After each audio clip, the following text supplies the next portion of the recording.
ಮನುಷ್ಯನ ದೇಹವನ್ನು ಸುಸ್ಥಿತಿಯಲ್ಲಿ ಇಡಲು ಆಹಾರ, ನಿದ್ರೆ ಮತ್ತು ಬ್ರಹ್ಮಚರ್ಯ ಎಂಬ 3 ಅಂಶಗಳು ಪ್ರಮುಖವಾಗಿವೆ. ಈ 3 ಸಮರ್ಪಕವಾಗಿದ್ದಾಗ ಶರೀರ ಸ್ವಾಸ್ಥ್ಯವಾಗಿರಲು ಸಾಧ್ಯ ಎಂದು ಶ್ರೀರಾಮಚಂದ್ರಾಪುರ ಮಠದ ಜಗದ್ಗುರು ಶಂಕರಾಚಾರ್ಯ ಶ್ರೀ ಶ್ರೀ ರಾಘವೇಶ್ವರ ಭಾರತಿ ಮಹಾಸ್ವಾಮಿಗಳು ಹೇಳಿದ್ದಾರೆ.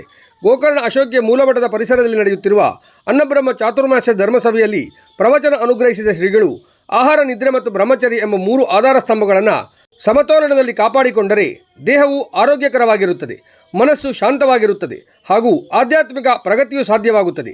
ಇವುಗಳಲ್ಲಿ ವ್ಯತ್ಯಯ ಉಂಟಾದರೆ ಅನೇಕ ದೈಹಿಕ ಹಾಗೂ ಮಾನಸಿಕ ಸಮಸ್ಯೆಗಳು ಆರಂಭವಾಗುತ್ತದೆ. ಇದರ ಜೊತೆಗೆ ದೇಹವನ್ನು ನಿಲ್ಲಿಸುವ ಪ್ರಧಾನ ಸ್ತಂಭ ಕರ್ಮವಾಗಿದೆ.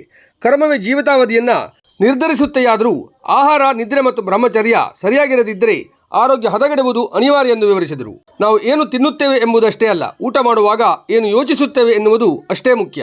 ಆಹಾರ ಸೇವಿಸುವ ಸಮಯದಲ್ಲಿ ದೇವರ ಸ್ಮರಣೆ, ಶಾಂತ ಮನಸ್ಸು ಹಾಗೂ ಕೃತಜ್ಞತೆಯ ಭಾವ ಇರಬೇಕು.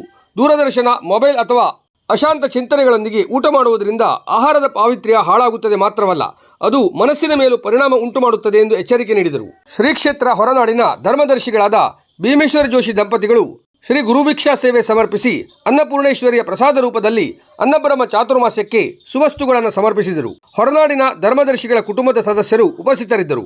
ಶ್ರೀಮಾತೆ ಶ್ರೀಮತಿ ವಿಜಯಲಕ್ಷ್ಮಿ ಭಟ್ ಅವರಿಗೆ ಮಾತೆಯರು ಬಾಗಿನ ಸಮರ್ಪಿಸಿ ಗೌರವ ಸಲ್ಲಿಸಿದರು. ಶ್ರೀಮಠದ ಧರ್ಮಕರ್ಮ ಖಂಡದ ಸಮರ್ಥ ಭಟ್ ಮಂಕಳಲೆ, ವಿನಾಯಕ್ ಭಟ್ ಬೆಟ್ಕೂರ್, ಕೇಶವ್ ಕಿರಣ್, ಡಾಕ್ಟರ್ ರಾಮಕೃಷ್ಣ ಭಟ್ ಕೊಟೇಲು, ಮಾತೃತ್ವಂನ ಪ್ರಮುಖರಾದ ಈಶ್ವರಿ ಬೇರ್ಕಡವು, ಸ್ವಾತಿ ಭಾಗವತ್, ಗೀತಾಯಾಜಿ, ದಿನಪ್ರಧಾನರಾದ ಕೃಷ್ಣಾನಂದ ಭಟ್ ದಂಪತಿಗಳು ಉಪಸ್ಥಿತರಿದ್ದರು.